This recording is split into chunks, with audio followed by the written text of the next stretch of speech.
Hi friends, so I thought today I'll talk about the US presidential elections. Yes, of course, situation in the global situation regarding coronavirus. Yes, worsening. More than now 2 million, 21 lakh people are affected in the world. But then suddenly US President again, as his wont, pompously announced today that the worst period for US is over. Though yesterday also they had more than 30,000 plus new infections. 3 days back it was around 32,000, then it came down to 28 or 27,000, then again it went back to 30,000. But on what basis he has said that the worst is over, nobody knows. Yes, maybe the states like New York and New Jersey, the worst affected states, it is kind of flattening. But the number of cases from other states like Massachusetts, like Florida, like Illinois are increasing. And the only state which is effectively is able to stem the tide is California, which of course is Democratic governor is there. So Trump cannot claim success for that. Anyway, now why I decided to talk about the US presidential election was last week Bernie Sanders, the great hope of the left, has decided to call it off, and also in a video conference with Joe Biden endorsed Joe Biden's candidature, saying that he's a good man and now it's the time to forget the differences and focus upon defeating Trump. And yesterday, the former US President Barack Obama also endorsed Joe Biden. Joe Biden, anyway, was his vice president for 2 terms. So there is nothing great secret, and it seems that Obama has played a great role in pacifying. He made a phone call to Bernie Sanders to call off his campaign, and also persuaded him to publicly support Joe Biden. And he's also, the Democrats are trying to close ranks. Today, another of the left-leaning candidates from Democratic side, Elizabeth Warren, Senator, she has also endorsed Joe Biden. So they are rallying behind Joe Biden, which they didn't do last time. Because Hillary Clinton and Sanders, their contest went on to the convention, though at the end Mr. Joe Biden, Sanders endorsed Hillary Clinton. It was too late. Probably the Democrats didn't think of Trump as a big competitor to Hillary Clinton, because almost in every opinion poll Hillary Clinton was leading. Probably this time, since Trump is the incumbent president, probably they are closing the ranks and mounting a serious challenge to dislodge Trump. But of course the election is only in November, so it's very early to say whether Joe Biden, as I speak today, April 15th, in an aggregate of all the hundreds of opinion polls conducted in US, Joe Biden is leading Trump by 5.9% votes. Hundreds of opinion polls. Only in one opinion poll, which is everybody knows, Fox News, which is a lackey of, which is a right-wing propaganda media in US. That's the only thing which put it on dead heat between Joe Biden and Trump. And one more thing, something conducted by some unknown people, Emerson College is saying Trump is leading Joe Biden by a point or so. But other than that, every single opinion poll says that Joe Biden is comfortably leading over this thing. But that doesn't guarantee a win in November election, simply because US, this thing is very different. The poll is different. Electoral college, you have to win one more vote than your competitor in that particular state, and all the electoral colleges, the whole votes in that electoral college for that allotted for that state will go to that candidate. So it's not the mere first past the post system as in India. So in fact, Hillary Clinton nationwide got more than 2% votes more than Mr. Trump, and still she was defeated because he was able to get the key states. So the key opinion, now also there are around 7 or 8 key states, swing states are there, which are the most important one that will decide who will be the president. And the second reason is, of course, too early right now to predict, right? Because as I said, Hillary Clinton was leading in almost every opinion poll in the last election also. And the one major thing is whether Bernie supporters, Bernie Sanders are able to energize a lot of first time voters, youngsters, because he was talking about healthcare for all, because he was a left leaning person who supported the rights of the workers, and a lot of Latinos, Latin Americans who are very important in some of the key states, particularly southern states, are in full support of him. Joe Biden is opposing healthcare for all, Medicare for all, but whether therefore the supporters of Bernie Sanders, center or left of center supporters will eagerly come out and vote for Joe Biden is again a big question mark. There are some people who say that Joe Biden should ask Bernie to be his vice presidential candidate, so that he can unite the traditional Democratic supporters and the new young left of center voters which are attracted by Bernie Sanders. But some people say that it will scare away the traditional Bernie Sanders as a vice presidential nominee, will scare away the traditional Democratic voters and some independents, right-leaning independents, who will then start supporting Trump. It will be counterproductive. Again, it's too early to say. Having said that, Trump is of course now facing enormous amount of problems on the economic front. For example, the last 4 weeks, 22 million Americans have filed for unemployment. Out of 160 million working Americans, 16 crore, and out of that 2.2 crore have filed for this thing. And this figure is only is not the final figure, because many states are not yet come up with their final figure. So it could be another 1 million or 2 more also. And if the present situation continues, it's likely that many more people will file for unemployment benefits in the coming weeks.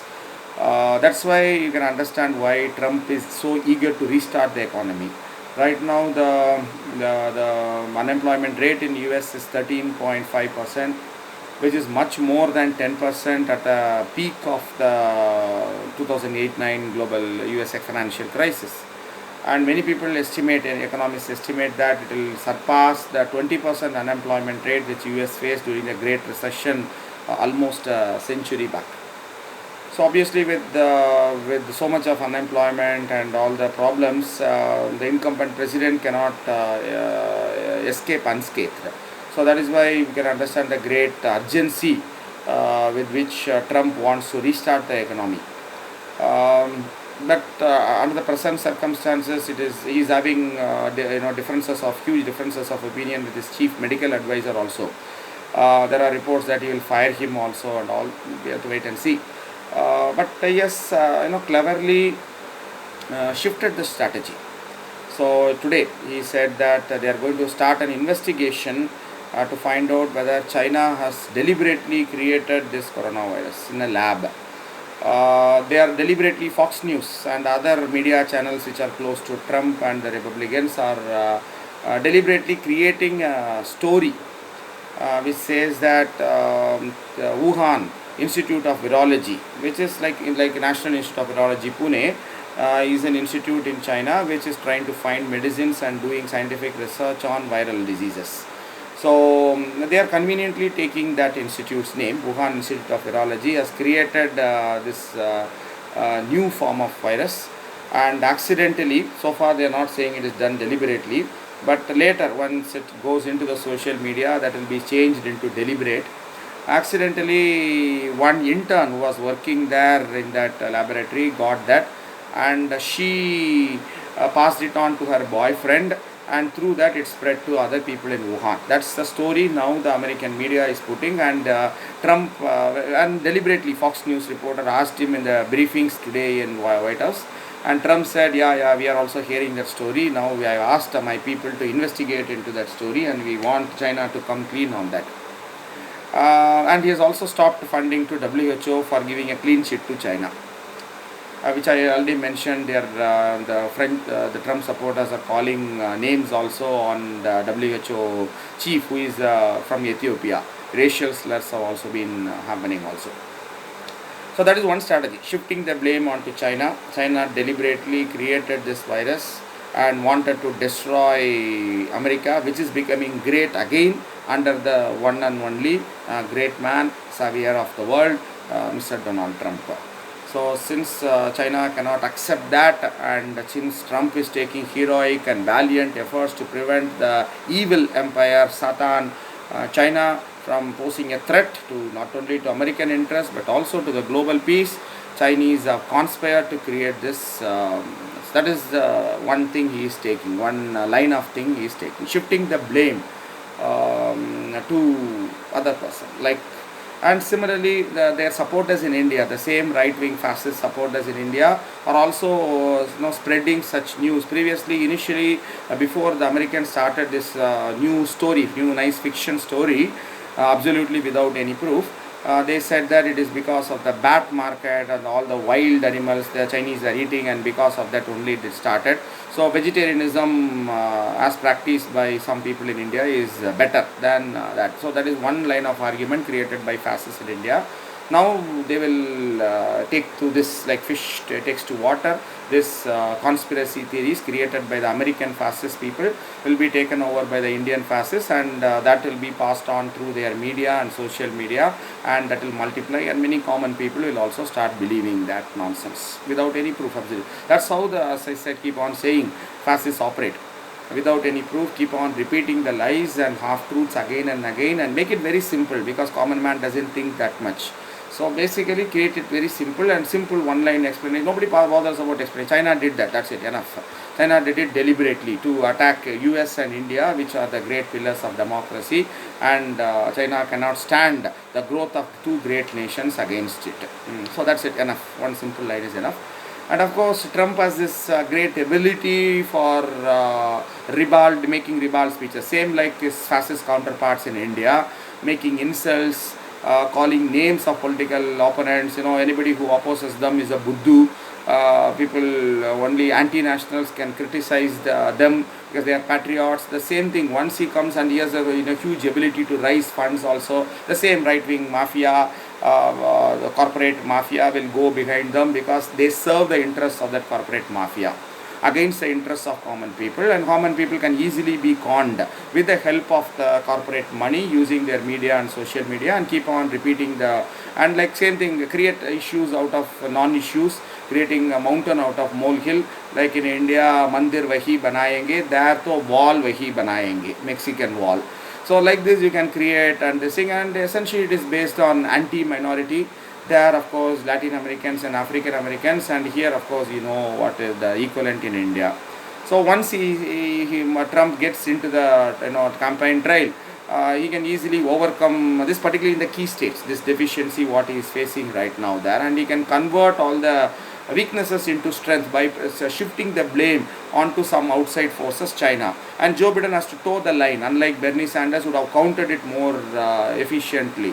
Joe Biden will probably has to walk the same, because he is also been a previous vice president. He is a candidate of the establishment, unlike Bernie Sanders, who was a candidate of the people. So he will toe the same line, and essentially it is A team versus B team of the same group. But anyway, you can't help that. But there are some people who say that can this presidential election in US can be postponed. It is not possible. That's not easy, because US Constitution has not given the powers to the president to decide the date of election. The power has been given to the Congress, both houses of Congress equally. It has been done by a law, and accordingly 1948 Congress has enacted a law which says that the presidential and vice presidential election for the Electoral College has to be held on the second Tuesday of the first Monday of November. So for example, if November 3rd is a Monday, and November 4th is a Tuesday, and 1 week after that, that is November 11th, 4 plus 7, 11, November 11th will be the date of election. So that is fixed, you can't change it, that has to be changed by Congress, and since the lower house is controlled by the Democrats, it's highly unlikely that the date will be changed, but that could be a possibility if the coronavirus problem continues to persist. But even then, Trump cannot stay in power forever, because under the US Constitution 20th Amendment, the President and Vice President will cease to hold office on the midnight of January 20th, that is 2021. So even if elections are postponed due to coronavirus, Trump cannot hold office after January 20th of next year.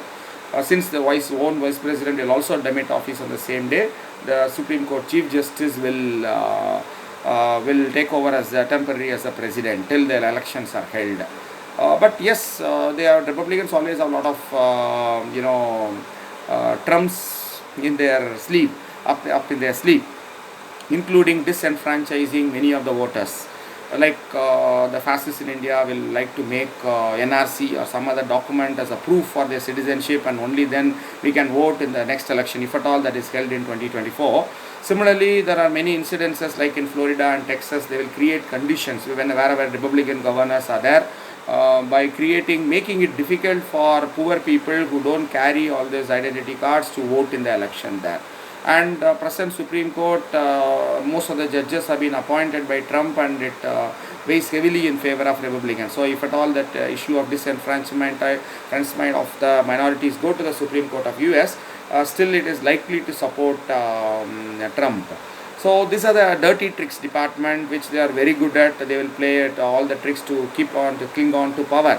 And it's too early right now to say how the whole thing will go, because so far in the last 1 month or so, Joe Biden has not been very active, unlike Bernie Sanders, who has been very active on the social media canvassing for support. Now, even after getting the unanimous support of the whole Democratic Party, Mr. Joe Biden is, maybe due to his age, is not that active in the social media, and Trump is, of course, keep on being as his want, is being bullying others and calling names and all those stuff. Is what he's good at, is still doing that, the same like his counterparts in India. And this, of course, is the rumor mills created by their supporters in social media, and all are agog with all the fantastic theories about China and all that. So it's too early to call how the elections are, but as things stands now, Joe Biden holds a very comfortable advantage, but all depends upon various things, particularly in the economy, and also Joe Biden's own personality traits will decide whether he will be able to mount a very serious direct challenge to Trump, or he will be content to play second fiddle to Trump and allow Trump to hijack the whole campaign and create issues out of nothing, and treat the economic issues, which are very important, like employment and issues and all, to the back burner, and bringing some trivial thing to the forefront. All these things can be easily done by Trump and his supporters.